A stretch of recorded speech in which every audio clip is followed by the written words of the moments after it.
So this week's discussion, we're sort of looking at ways that teams can um, benefit and be more financially efficient, yet still have an emphasis on being able to win, being highly competitive, and staying interesting to their marquee fan base.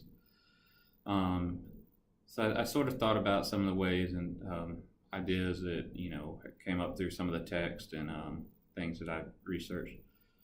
I was just kind of thinking, obviously in professional sports, especially, money is, even when they trim down, it's still large sums of money. So it's not like you're trying to find a way to not spend money.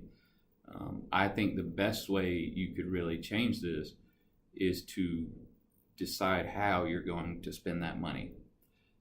So essentially, instead of necessarily cutting costs drastically, just make the finances that you already have go a lot longer. One of the ideas I had, and this kind of because of what happened last week, watching the World Series, I thought obviously the Astros won, and they have a really good story of a lot of homegrown products that came up through their own league, their own farm system. And I thought, what if you sort of, instead of necessarily spending millions and millions of money on 1 to 2 potential stars that are on the free agency market, obviously it's going to be a long process, but what if you put more funds into your scouting and your evaluating processes, and really took that the guys you were going to draft out of high school and even college were really truly going to be potential players for you down the road? Because I think, especially baseball, again, Major League, I think a lot of times, after the first 10 rounds or so, you're just drafting guys that could make it. And there's a lot of great stories about guys that are lower than that. But I think, you sort of, you see the guys that are already head and shoulders above everybody else in high school or college, and those are going to be your guys. We got like 30 to 40 something rounds in the baseball draft. So what if you really had some people set aside to, hey, these small colleges, these high school kids that aren't in big markets, let's hire extra staff in these departments of evaluating and scouting and talking to these guys and talking to other people that have played with them and against them. And that's still going to be millions too, but that could be, 1 to 2 million, where a big league ball player for 1 year contract could be 7, 10, 15 million, that you went out and got on the free agency market.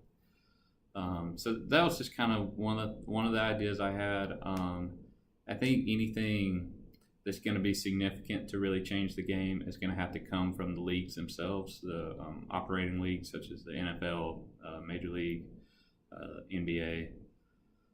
Because I think, as ironic as it is, if they maybe creative incentives such as, teams that use the least in free agency cap spending year to year, maybe they could get some of their taxes or league fees or different finances that they have to spend being in the league, maybe they could get some of that trimmed off. So then teams are thinking, if we'll spend a little bit less to begin with, we might actually get that, tax cut or that financial cut at the end of it. So now we're really saving twice as much, which then in return the following year, if you don't necessarily want that cut again, you've saved up twice as much from the year prior to invest in your facilities or your staff or your players again.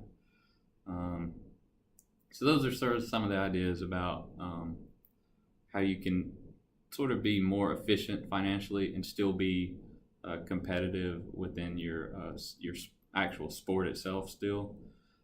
Again, I don't think, just the way our culture is, I don't think there's going to be a drastic move of really significantly dropping what teams spend. But I think there are ways that you could make what you already spend go a lot longer. So those were kind of some of my ideas. I'm looking forward to seeing what some of you guys say, and see you next week.